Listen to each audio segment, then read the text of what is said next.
Hello everyone. ये है आपका सिंपल प्रेजेंट टेंस यानी प्रेजेंट इंडेफिनाइट टेंस का पार्ट 2। ये हमने लास्ट में आपको कुछ होमवर्क दिए थे, कुछ क्वेश्चंस जिसको आपको इंग्लिश में ट्रांसलेट करना था। आइए मैं आपको इसका आंसर्स दिखाता हूँ जिससे आप इसको टैली कर सकते हैं। ये आपके आंसर्स हैं, आप स्क्रीनशॉट ले लीजिए और क्वेश्चन से इसको टैली कर लीजिएगा। इसमें एक चीज़ आप ध्यान दे दीजिएगा, आई, यू, दे और वी के साथ वर्ब का फर्स्ट फॉर्म यूज़ हुआ है और नेम, एक पर्सन के नेम, ही, शी, इट के साथ एस ई एस या आई एस फॉर्म यूज़ हुआ है, आप देख सकते हैं इसमें। ठीक है, तो चलिए आज हम लोग पार्ट 2 में नेगेटिव सेंटेंसेस, हमने लास्ट में पॉजिटिव यानी अफर्मेटिव सेंटेंसेस के बारे में देखा था जिसको सकारात्मक वाक्य बोलते हैं, और आज हम लोग नेगेटिव यानी कि नकारात्मक वाक्यों के लिए क्या स्ट्रक्चर, फॉर्मूला या रूल होता है वो समझेंगे। तो सबसे पहले हम सब्जेक्ट लिखते हैं जो करता है यानी जो काम कर रहा है, फिर उसके बाद हम डू या डज लगाते हैं और उसके बाद नॉट लगाते हैं, नॉट कॉमन है।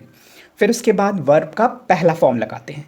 यहाँ पर हम लोग एस या ई एस या आई एस का फॉर्म नहीं लगाते हैं, ठीक है, ये ध्यान रखिएगा। और लास्ट में ऑब्जेक्ट आता है। आइए एक दो एग्जाम्पल से समझते हैं।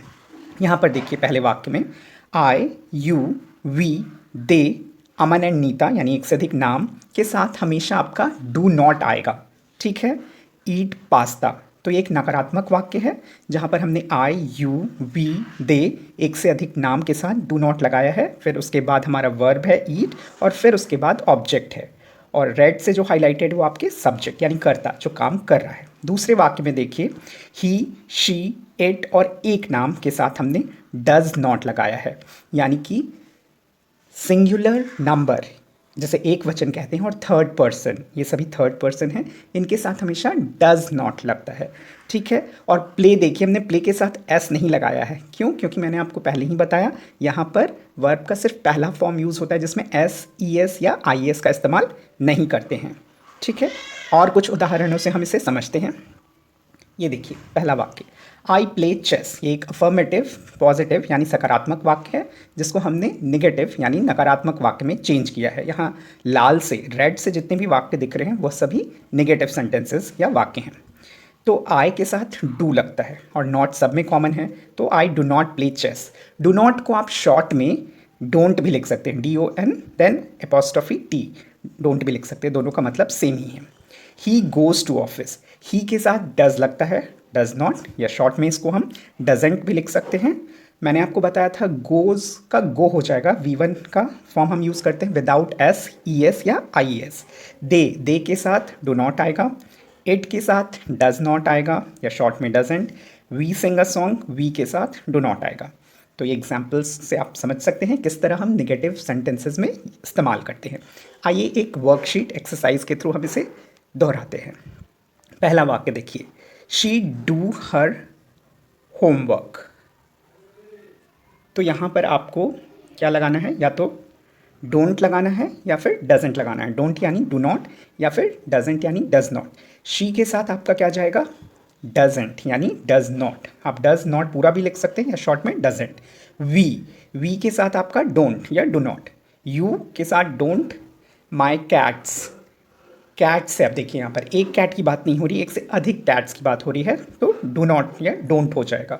अगर सिंगल कैट की बात होती तो वहाँ पर हम डजेंट लगाते, बट यहाँ पर कैट्स लिखा है तो यहाँ पर आप डू नॉट लगाएंगे। माई डॉग, अब यहाँ पर एक कुत्ते की बात हो रही है तो यहाँ पर डज नॉट जाएगा या डजेंट। आई डू नॉट या don't. My puppy is not loud, it dash run in the evening, it के साथ हमेशा डजेंट जाता है, डज नॉट या doesn't. They do not. My friends, एक फ्रेंड की बात नहीं हो रही है, group of friends plural form की बात हो रही है, तो यहाँ पर आपका डोंट या डू नॉट होगा। एन एक इंसान का नाम है तो यहाँ पर डजेंट होगा। ठीक है, सेकंड क्वेश्चन को हम सॉल्व करते हैं।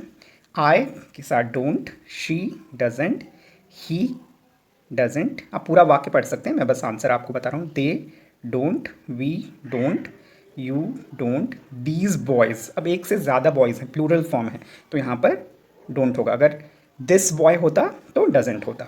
द गर्ल्स, यहाँ पर भी एक से ज़्यादा गर्ल्स की बात हो रही है तो डोंट।